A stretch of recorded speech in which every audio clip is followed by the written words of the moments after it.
विदेश जाए के चाहतनी टारगेट, अलेम्को, अल तुर्की, शोभा, एल&टी जैसन कंपनियन से तरौआ खाती एक बार फिर से बढ़िया मौका आइल बा। जी हाँ, पलक इंटरनेशनल टूर एंड ट्रेवल्स के माध्यम से रउआ विदेश जा सकतनी और टारगेट कंपनी के एक से एक बढ़िया से बढ़िया क्लाइंट इंटरव्यू आइल बा। आ ट्रेड तरउआ सुनम नु तो चौक जाम। तो चली रउआ के हम शुरुआत करतनी कि 25 तारीख से लेके 6 तारीख तक, यानी कि 25 फरवरी से लेके 6 मार्च तक क्लाइंट इंटरव्यू होके वाला बा। तो सबसे पहला शुरुआत हो रहा बा एल&टी से। जी हाँ, एल&टी के इंटरव्यू होके वाला बा 25 तारीख के, यानी कि 25 फरवरी के। एम्प्लॉयमेंट वीजा बटे भारी मात्रा में pipe fitter, pipe fabricator, rigger, work permit receiver, hydrotest piping foreman, structure supervisor के।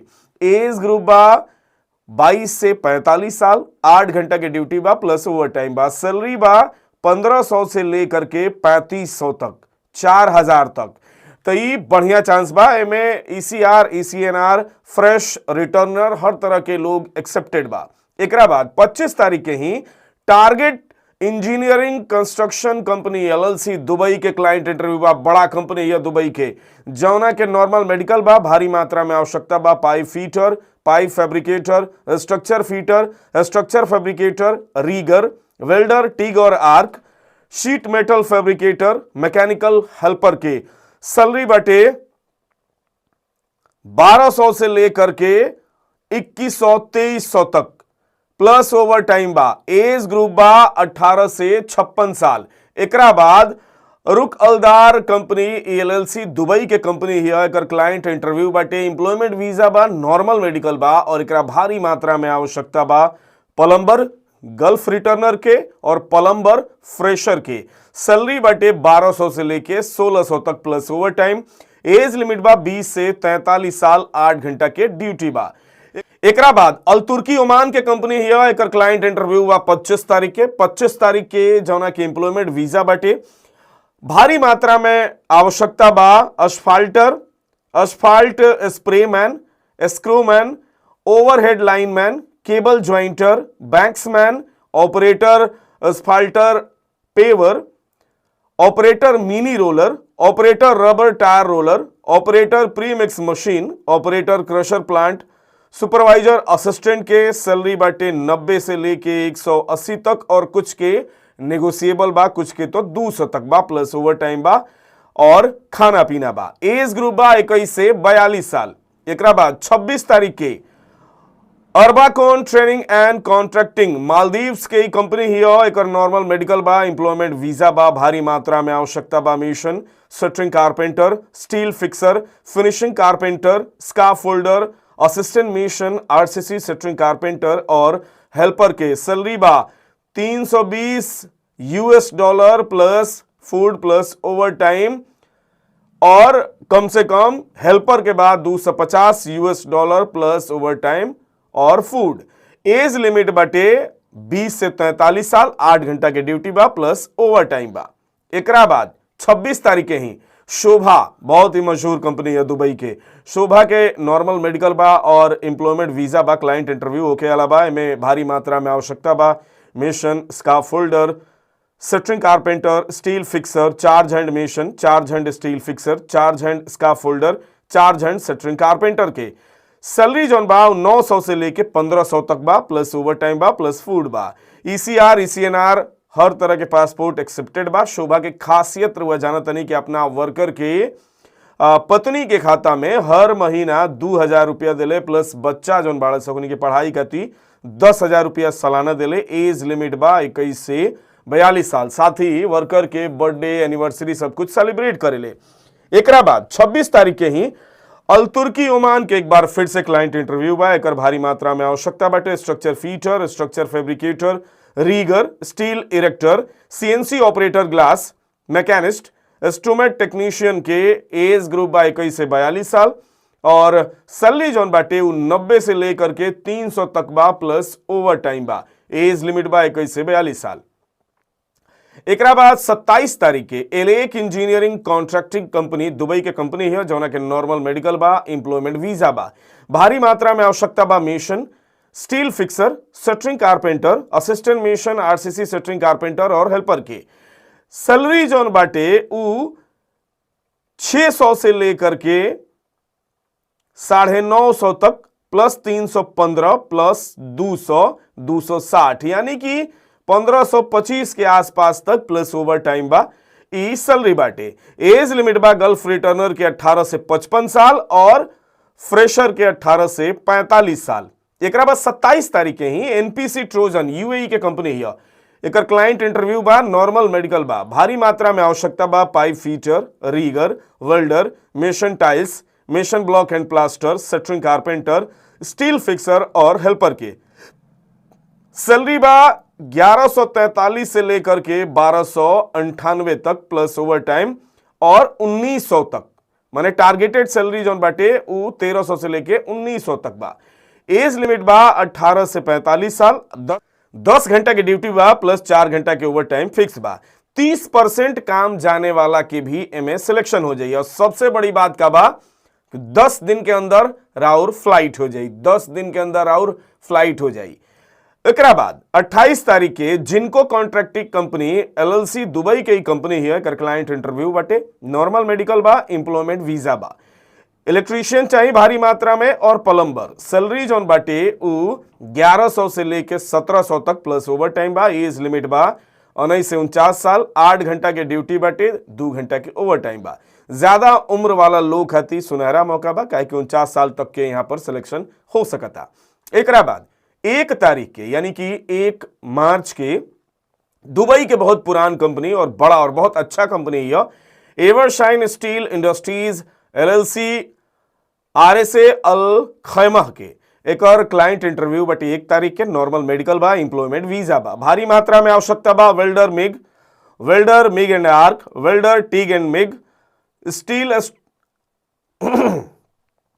Steel structure fabricator, CNC VMC machine operator cum programmer ITI चाहिए, plate laser machine programmer cum operators, CNC plasma machine operator cum programmer, HYP 400 Hypertherm, heavy bus driver valid UAE licence के साथ, convention lathe machine operator ITI, steel metal die maker, forklift operator, forklift driver कम JCB operator UAE valid licence वाला, light driver valid UAE के licence चाहिए, diesel engine and workshop maintenance mechanic चाहिए, heavy duty turner machinist, mechanical helper industrial खाती चाहिए। Salary जो बाऊ काफी अच्छा खासा बा, 1200 से लेकर के 2200-2300 तक। एकरा अलावा एज ग्रुप जौन बा 21 से 42 साल बा, 8 घंटा के ड्यूटी बा, 1 घंटा के लंच बा। एकरा बाद 2 तारीख के टारगेट के जौन की मोस्ट अवेटेड इंटरव्यू होके वाला बा, टारगेट के ये target engineering construction company Dubai के कंपनी है कर क्लाइंट इंटरव्यू बा, नॉर्मल मेडिकल बा, भारी मात्रा में आवश्यकता बा security guard, Asian cook, assistant cook, butcher, chapati maker, cleaner helper, dish washer, garbage cleaner, watchman, cook helper, kitchen boy, kitchen cleaner, pot wash, laundry man, North Indian cook, office boy, rice maker, room boy, salad maker, South Indian cook, sweet maker, vegetable cutter और waiter के। Salary जौन बाटे ई 970 से लेके 2200 रुपया तक बा, 2200 तक बा, plus overtime plus food बा। एज लिमिट में बा 18 से 55 साल, 8 घंटा के ड्यूटी, 2 घंटा के ओवर टाइम कंपल्सरी बा। तो मोस्ट अवेटेड इंटरव्यू बाटे जौन की टारगेट के हो 2 मार्च के होखे वाला बा। एकरा बाद 2 तारीख के ही शोभा कंपनी के, शोभा एलएलसी दुबई के कंपनी ही हो, एकरा भारी मात्रा में आवश्यकता बा, एकर भी नॉर्मल मेडिकल बा, एम्प्लॉयमेंट वीजा बा, रीगर ट्यूबी कार्ड वाला, hydraulic mechanic, placing boom operator, Bobcat operator, boom ladder operator, forklift operator, skid loader operator, lifting in charge, mobile crane operator, static pump operator, concrete pump operator, tower crane electrician, tower crane erector के एमे UAE के licence चाहिए जोन की valid होके। Salary जोन बाटे एमे 1000 से लेके 3500 तक बा, प्लस ओवर टाइम बा, प्लस खाना पीना बा। शोभा कंपनी की खासियत जानता नहीं और शोभा कंपनी के खासियत जानता नहीं। शोभा कंपनी अपना कर्मचारी के पत्नी के बैंक खाता में 2000 रुपया प्रति महीना देले, प्लस एनिवर्सरी बर्थडे मनावेले, प्लस बच्चन के पढ़े खातिर 10,000 रुपया सालाना देले। एकरा बाद 3 तारीख के ओमान के बहुत पुराना और बहुत बड़ा कंपनी ही अल तुर्की ओमान, जौना के एम्प्लॉयमेंट वीजा बा और भारी मात्रा में आवश्यकता बा। Aluminium technician, CNC operator glass के भारी मात्रा में एकर जरूरत बाटे। सैलरी बाटे 90 से 180 तक, plus food plus overtime. Age limit बा 21 से 42 साल। एकरा बाद 4 तारीख के शाहपुर जी पालम जी दुबई की कंपनी है। एकर एम्प्लॉयमेंट वीजा बाटे और नॉर्मल मेडिकल बाटे। एकरा भारी मात्रा में आवश्यकता बा। Electrician, plumber, ductman, duct fitter fabricator, AC technician, HVAC technician और इंसुलेटर के। सैलरी बा 800 से लेके 1200 तक, प्लस ओवर टाइम खाना पीना साथ में। एज लिमिट बा 20 से 43 साल, 8 घंटा के ड्यूटी बा। 4 तारीख के ही एक बार फिर से ओमान के मशहूर कंपनी अल तुर्की के क्लाइंट इंटरव्यू बा, जौना के भारी मात्रा में आवश्यकता बाटे। Asphalter, asphalt sprayman, screwman, overhead lineman, cable jointer, banksman, operator asphalt paver, operator mini roller, operator rubber tyre roller, operator premix machine, operator crusher plant,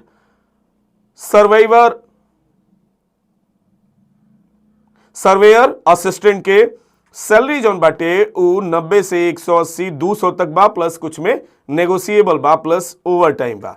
एकरा बाद 5 तारीख के अलेम्को दुबई के क्लाइंट इंटरव्यू होके वाला बा, जौना खातिर नॉर्मल मेडिकल बा। भारी मात्रा में आवश्यकता बा। Electrician, plumber, pipe fitter, ductman, duct fitter fabricator, ELV technician, charge hand electrician, charge hand plumber, charge hand ducting, charge hand piping के।